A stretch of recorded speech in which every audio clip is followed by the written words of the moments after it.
everyone, and welcome to another episode of the Jump Music Initiative podcast. Today we have Miesha from Miesha and the Spanks with us here today, so welcome. Hey, thanks for having me. Awesome. So I'm going to give you guys a quick little introduction on Miesha. I'm going to read a piece of her bio, and then we'll get into some questions.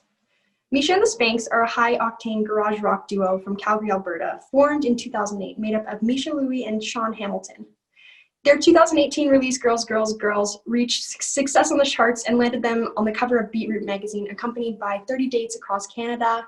And at the YYC Music Awards at 2019, Girls brought home Rock Recording of the Year and Single of the Year, as well as securing Miesha Female Artist of the Year. So, yeah, Miesha's from Calgary, and I will ask her the first question. The first thing I'd like to ask you, just to give everyone kind of a little bit of a background on who you are, is can you just tell everyone what your role in the industry is? So I'm a performer. When I first started getting into music, I booked like all ages punk rock shows at my community hall in Invermere, BC, where I grew up in the East Kootenays of British Columbia. So I've always been kind of in a performer role, but putting on those shows kind of let me play at when we had bands coming through Invermere, mostly from Calgary, which was pretty cool and got me connected with the Calgary scene. But yeah, I'm an artist. I manage my music as well, do all my own grant writing, songwriting, and kind of do a bit of everything. That's awesome. How did you get into this role in the music industry? Is this the direction you always knew you wanted to take? I wasn't, like when I was a lot younger, I did like singer-songwriter stuff that wasn't very good. I have like a CD that I found recently moving that I'm like, ooh, cringy about. But I was definitely more in the singer-songwriter vein. I liked a lot of Ani DeFranco, that kind of stuff. And then I got really into punk rock, I think in like grade 7. And so I started trying to play in punk rock bands when I was like 13, 14. And I always kind of wanted to play, I discovered like the MC5, and then I wanted to get into like rock and roll punk rock. And so it took me a long time to get this project in that kind of louder direction, but I'm playing now what I always envisioned myself playing eventually. For sure. Very cool. Man, it's so good to see you. Yeah, you too. I think I don't know if everyone knows, but Miesha is one of the co-founders of Girls Rock Camp, which is really, really cool. You guys have been running how many years now? I think this would have been 7. I know, right? Totally. So what was kind of the inspiration behind putting together a Girls Rock Camp? Well, Nicola, our main founder, had the idea, and she brought me on board to help her orchestrate it the first year in 2013.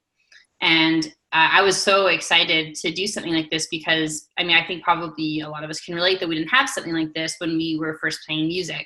And especially being in punk rock and rock and roll, there were hardly even any women for me to look up to, let alone like that were tangible and contactable and like I could actually talk to somebody and learn from. So like I had none of that, so I had to kind of like act stronger than I was and try to figure it out from all these boys who felt pretty uninviting really when I was first learning. So and I knew there were some girls rock camps, but there wasn't anything out here as far as I knew. So when Nicola contacted me to help get the ball rolling, I was so excited because that was the kind of thing that was really missing. And I think that I think now it's a little more even, but there was definitely a deficit of female-fronted performers, especially in those harder genres. And I think a large reason for that is because we didn't have that community already there.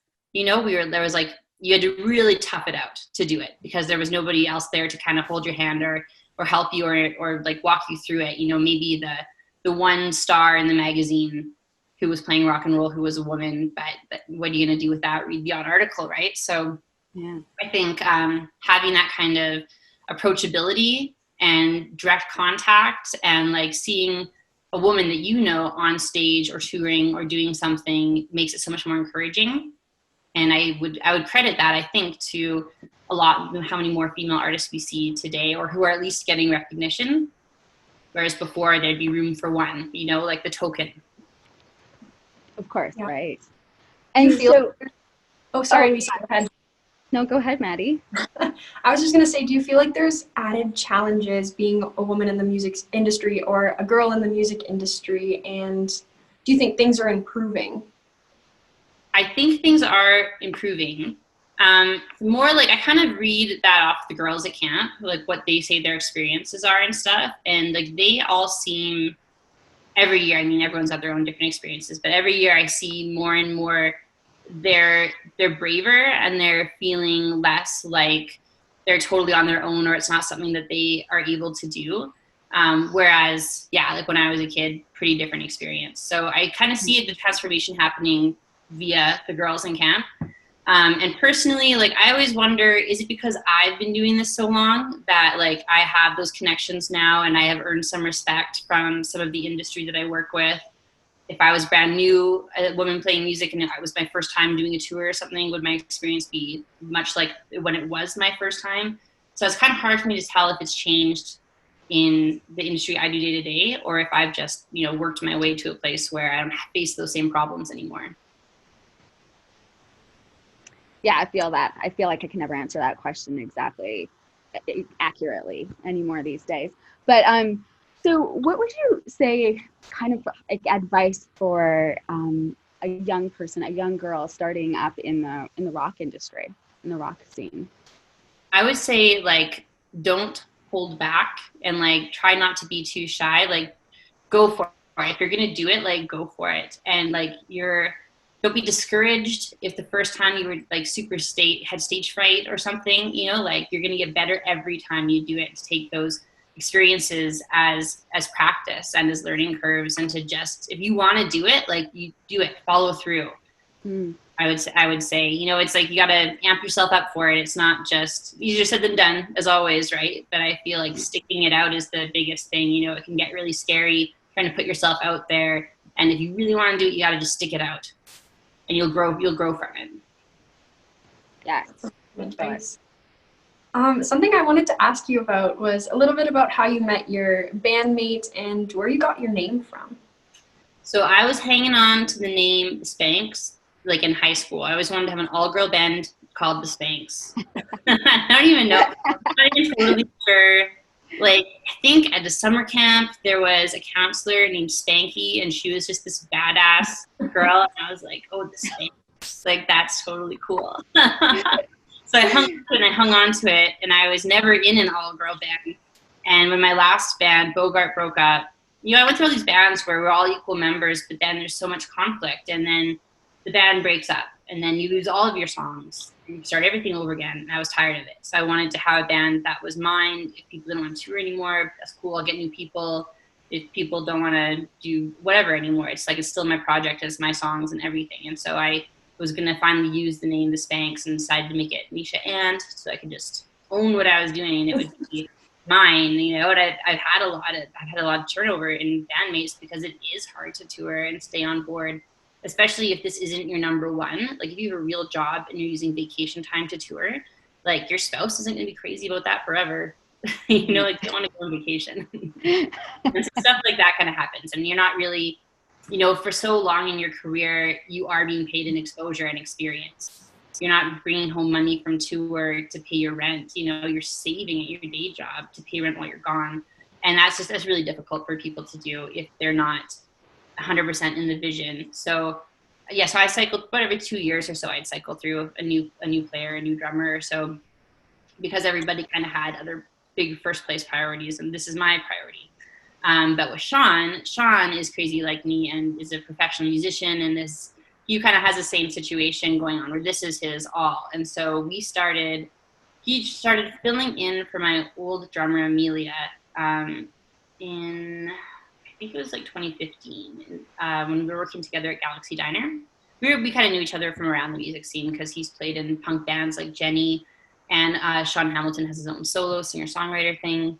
So he was going to fill in on drums. I didn't realize he was a good drummer. I thought he just played, like I saw him playing The Hockey Fight, which is like a scrappy, fast punk rock. So I was like, yeah, I thought he plays drums on the side or something, you know, like, and can play like that basic kind of punk rock drum. They showed up at band practice and like knew all the songs already, played them probably better than I've ever heard them played. And I was like, oh, you're a real drummer. I didn't know that. And apparently, I guess he was a drummer first. I didn't know. And so, so it was kind of a really fast connection. He started filling in. We were on vacation together in Mexico with a group of friends at the swim up bar when I got the news that Amelia was moving to Victoria. So she was fully out. So it was like a wedding proposal to Sean at the swim up bar in Mexico. Like, will you be in the Spanks full time? And everybody had a shot, and it was a big celebration. It was hilarious. But he joined full time then, and so it's been like 5 years now, I guess, with Sean this month, I think. And yeah, it works out really great because he is up for doing exactly what I'm doing for the long haul, and we have a really similar temperament. So, two people in a van for 16 hours, we have a good flow of conversation and quiet, and it all seems to work out really nice.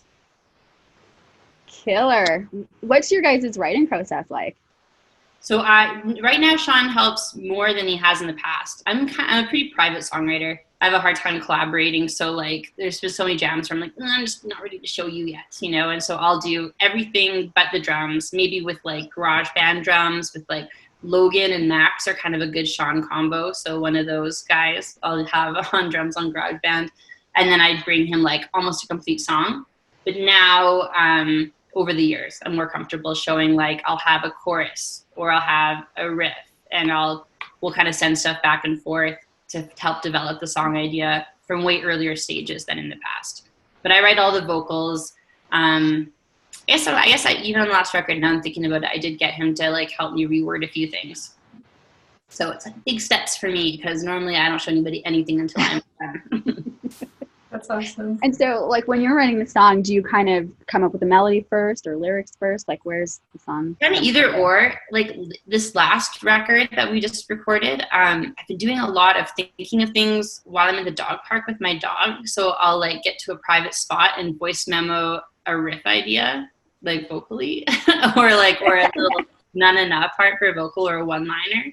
I've really been trying to actively just record and mark down any ideas that I have so I have stuff to work with, because I had a really big songwriting wall while I was pregnant.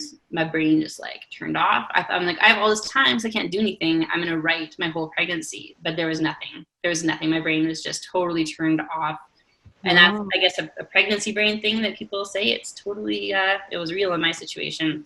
So I had nothing. So then I got really scared because I had plans to record and I hadn't written like anything all year. So I just started being really active about any idea, try it out, record it, and then develop it later. So lately it's been starting with any piece. That piece could be a little vocal melody, an idea for a guitar riff that I have later, or a lyric. And I just kind of roll with all of it now. Cool. That's awesome. That's actually something we were going to ask about you, how maybe your pregnancy or becoming a parent impacted the way you make art or the way you look at art. Do you feel it's kind of evolved or changed in any way?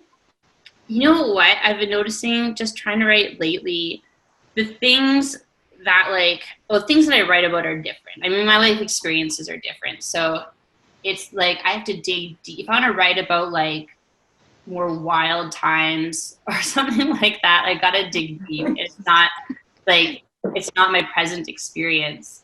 The song that we just released, "Want to Feel Good," is kind of about that. It's like about the I had this pressure because we were recording, and it was the last time that we could get into the studio before our producer was moving to Victoria. And so I came up with this new song, which I really shouldn't have because I didn't have time to write a new song. We were in the studio like 2 days later, and it was just coming together so much better than the one I had been trying to work on.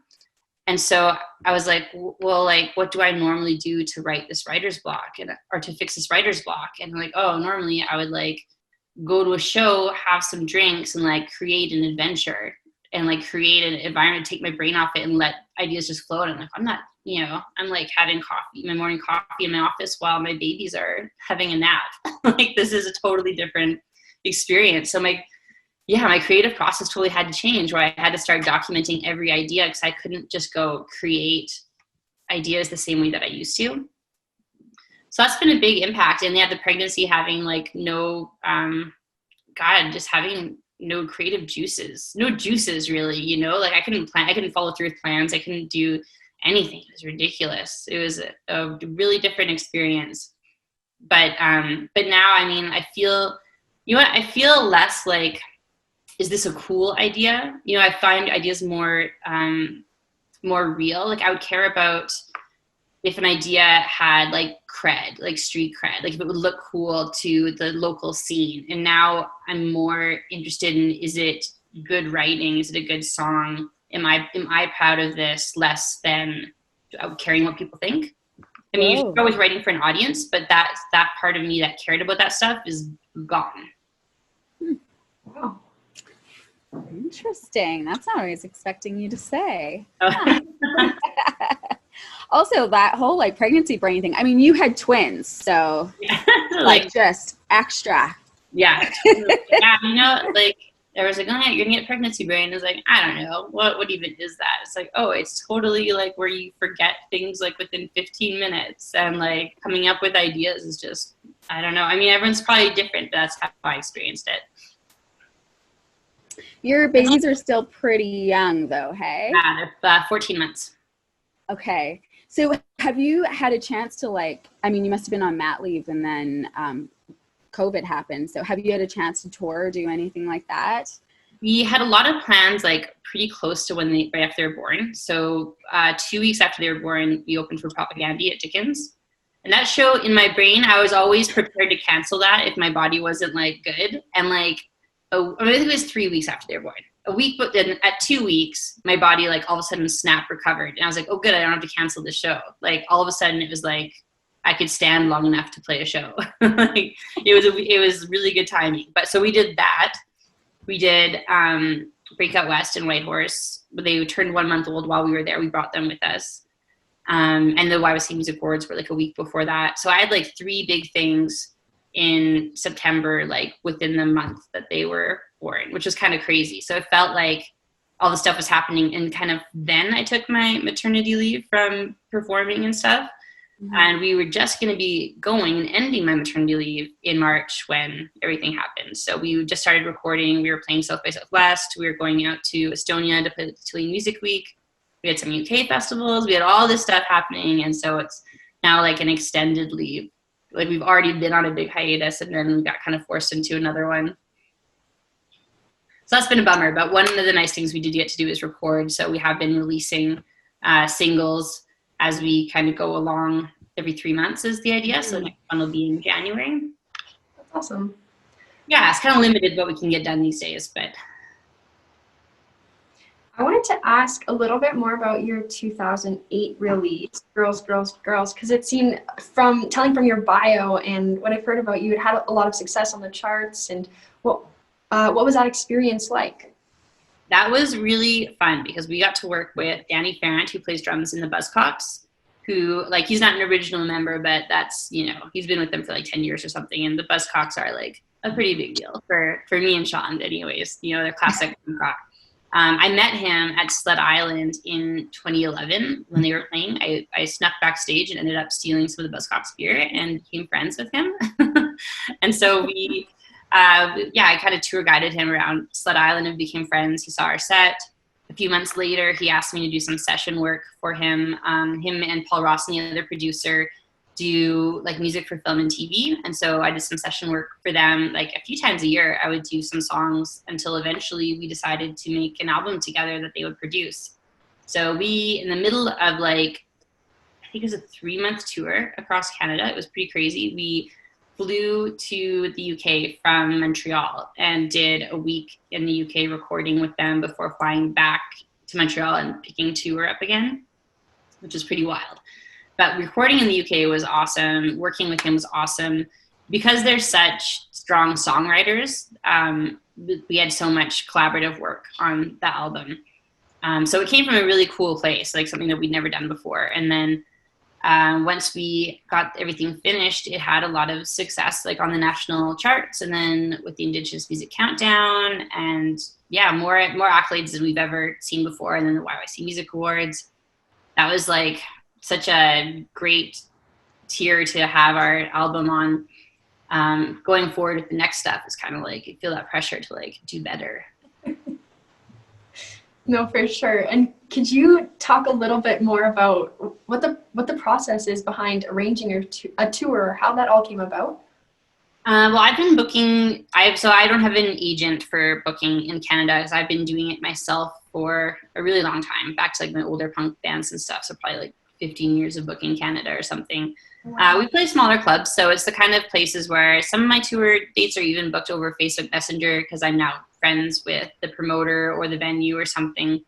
So it's kind of like you make like a map, try to figure out where your ideal dates are, and then it's contacting. It's so much coordination because, you know, every other band in the world is doing the same thing that you're doing too. So I feel like the first tour across Canada is always kind of the worst because you're just playing the weird nights and you're meeting the people that are going to help you have better tours next time and even better the next time and better the next time. And so it's when you're booking independently, I feel like you're really putting your time in. Every time you tour, you get closer to something better. So we had a pretty easy time booking that tour just because we've done it so many times before. But like, yeah, promoters change and stuff all the time. So then you gotta find, you know, the worst part is like finding local bands yourself to play with you. I hate when that gets like put on our shoulders, which is always for like a dumb weeknight show. And you're like, oh my God, what band wants to like play on Monday in their hometown, you know?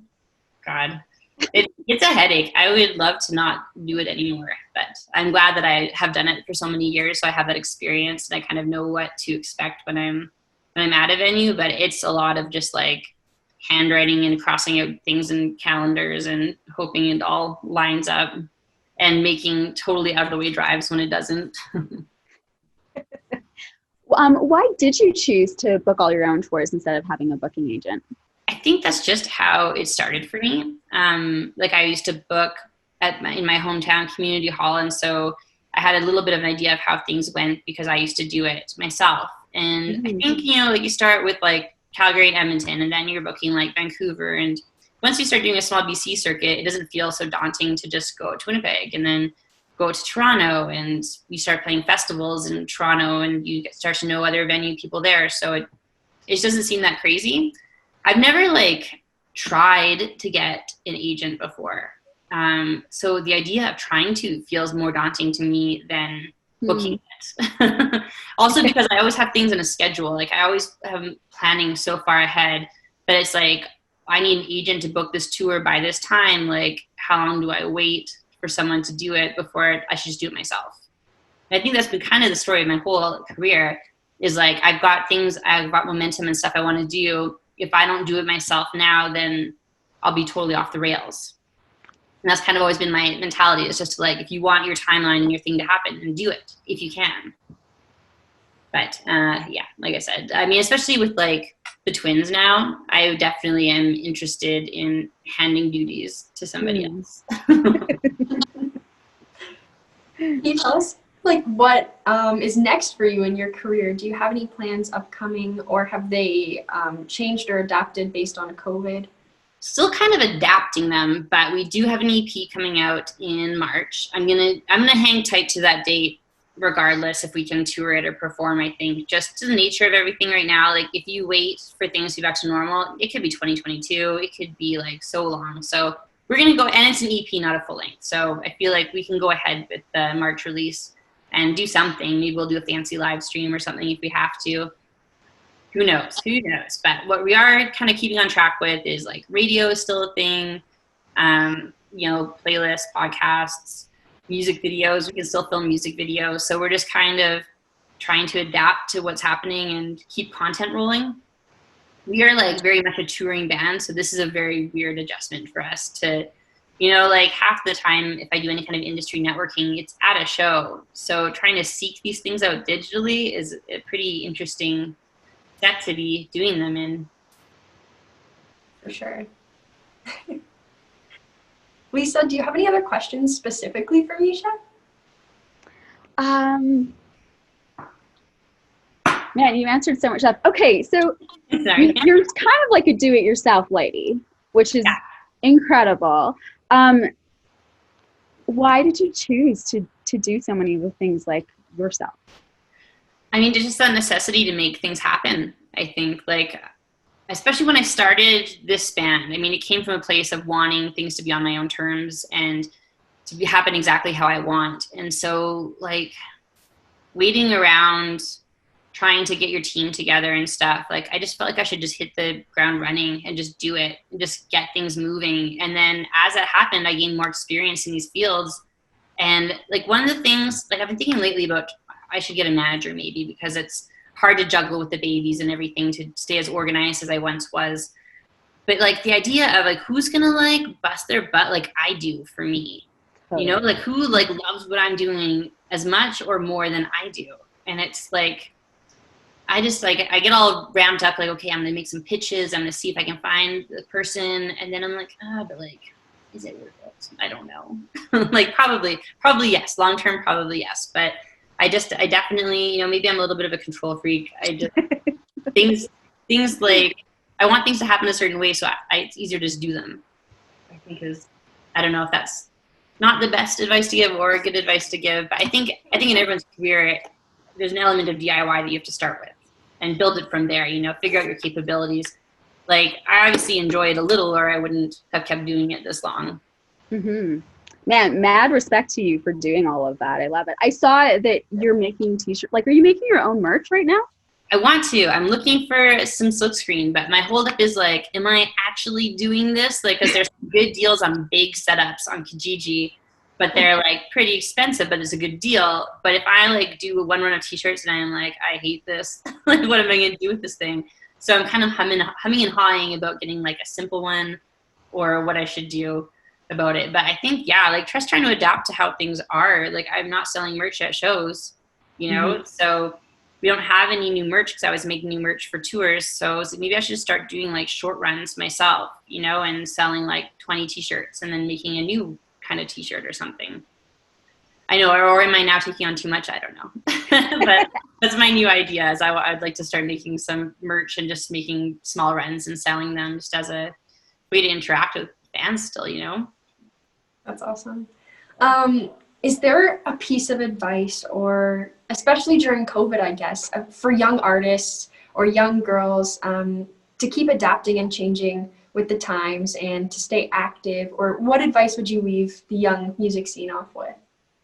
Well, I mean, it's so hard because I'm trying to like figure this out myself too, right? But I would say like, don't take a break. Take advantage of this downtime to maybe be creative, learn some new skills, try out some new pedals or guitars or new settings on your amp, you know, like there's not a lot we can do, but that's something that we can do, right? Is like learn new skills and get creative with how we make our music. For sure. That's awesome. Thank you so much, Miesha. It was so fun. Yeah, no, thanks for having me. That's great. Yeah, it was really nice to chat with you. Yeah. You're such a badass. It's awesome. Okay. Trying my best. And, follow the dreams. All right. Take care. Yeah, you too. Nice to see you.